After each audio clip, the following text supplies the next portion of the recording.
हरियापुर गांव में अनु अपने पति मनीष के साथ रहा करती थी और वो दोनों दूसरों के खेतों में काम करके अपना घर खर्च चलाया करते थे। लेकिन शादी के कुछ महीनों बाद ही मनीष अनु को छोड़कर चला गया और किसी और से शादी कर लिया। ये सब देखकर अनु बहुत रोने लगती है, लेकिन तभी उसे पता चलता है कि वो गर्भवती है और अब उसके पास जीने का बस एक ही कारण था, वो था बस उसका आने वाला बच्चा। अगले दिन सुबह अनु खेतों में काम करने चली जाती है। मनीष के जाने के बाद बेचारी अनु बहुत अकेली पड़ गई थी। एक दिन अनु के घर उनके पड़ोस की काकी आती है।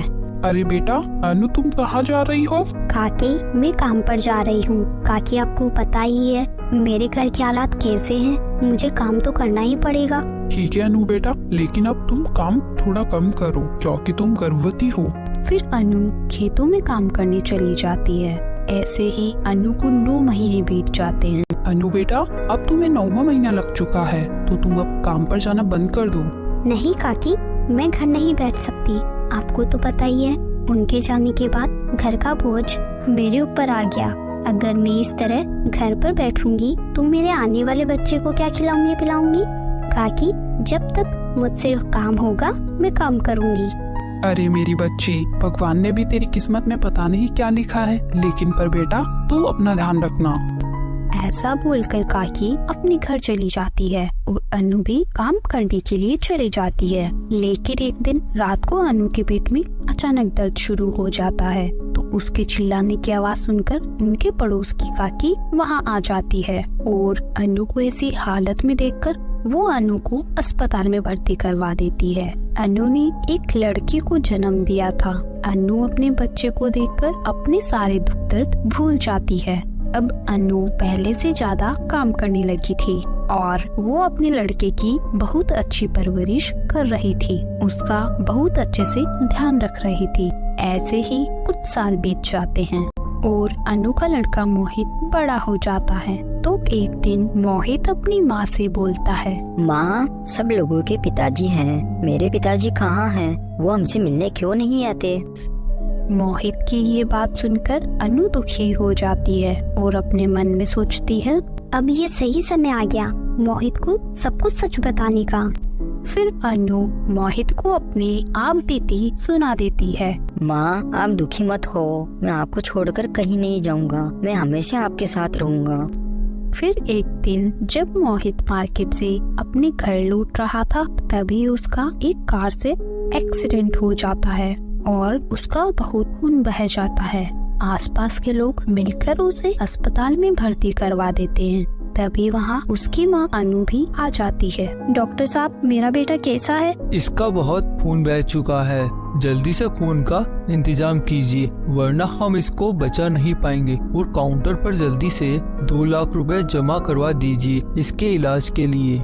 डॉक्टर साहब, अगर मेरा खून इससे मिलता है तो आप इसे मेरा खून दे दीजिए, मैं अभी कुछ देर में पैसों का इंतजाम करती हूँ। फिर अनु जल्दी से अपने मालिक के यहाँ जाकर बोलती है, मालिक, आप मुझे 2 लाख दे दीजिए क्योंकि मेरे बेटे का एक्सीडेंट हो गया है, उसकी जान बहुत खतरे में है। मैं आपका ये सारा पैसा सूद समेत लौटा दूंगी, आप मेरा भरोसा कीजिए। फिर मालिक उसे 2 लाख रुपए दे देता है और वो जल्दी से अस्पताल में जाकर सारे पैसे जमा करवा देती है। फिर डॉक्टर अनु का खून टेस्ट करके मोहित को दे देता है, लेकिन खून देने की वजह से अनु में बहुत कमजोरी आ गई थी, इसलिए डॉक्टर ने उसे घर पर आराम करने को कहा था। कुछ दिनों बाद अनु के बेटे मोहित को होश आया, तो उसकी माँ उसे वहाँ नहीं दिखी, तो वो काकी से बोलता है, काकी, मेरी माँ कहाँ पर है? अरे बेटा, तुम्हारी माँ घर पर है, वो आराम कर रही है।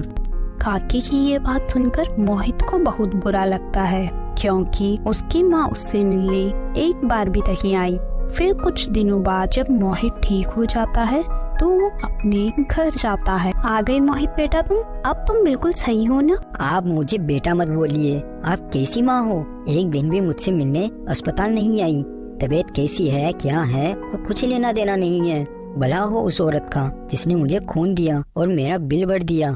मुझसे मिलने केवल काकी आया करती थी। अस्पताल में काकी को देखकर मुझे अच्छा लगता था। अगर किसी से कुछ पूछो आपके लिए तो सब यही कहते थे कि कुछ पता नहीं है, कोई कुछ नहीं बताता मुझे।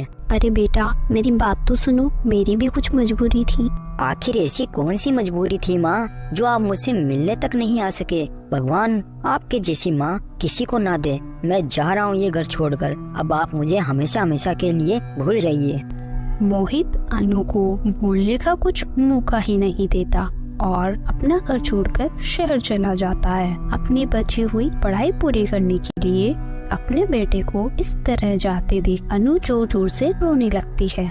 लेकिन तभी वहाँ उसका मालिक आ जाता है। अनु, तुम काम पर कब से आ रही हो और मेरे पैसे कब लौटा रही हो? मालिक, मैं कल से ही काम करने आ जाऊंगी और आप मुझे कुछ दिनों का समय दे दीजिए। मेरे ऊपर ये उपकार कर दीजिए। मैं आपके हाथ जोड़ती हूँ और पैर पड़ती हूँ। ठीक है, मैं तुम्हें 2 महीने की मोहलत देता हूँ और काम पर कल से आ ही जाना। खेतों में काम बहुत पड़ा है। इतना बोलकर अनु का मालिक वहाँ से चला जाता है। अगले ही दिन से अनु खेतों में काम करने चली जाती है। उसके शरीर में बहुत कमजोरी आ चुकी थी, लेकिन फिर भी अपने बच्चे के लिए जो पैसे उधार लिए थे उनको चुकाना चाहती थी। वो बेचारी दिन रात बिना कुछ खाए पिए खेतों में काम करती, अपने पैसे चुकाने में लगी रहती। ऐसे ही कुछ साल बीत जाते हैं। उधर अनु का बेटा भी एक बड़ी कंपनी का मैनेजर बन चुका था, लेकिन वो अपनी माँ पर इतना ज्यादा गुस्सा था कि अपनी माँ से एक बार भी मिलने नहीं आया। एक दिन काकी दौड़ी हुई अनु के पास जाती है। सुनो अनु बेटा, तुम्हें पता है तुम्हारा लाडला बेटा एक बहुत बड़ी कंपनी का मैनेजर बन चुका है और सबसे बड़ी खुशी की बात तो ये है, आज वो किसी काम के सिलसिले में अपने काम आ रहा है। मैंने सुना है उसे यहाँ जमीन खरीदनी है और एक खुद की बड़ी कंपनी खोलनी है ताकि वो अपने काम वालों को रोजगार दे सके।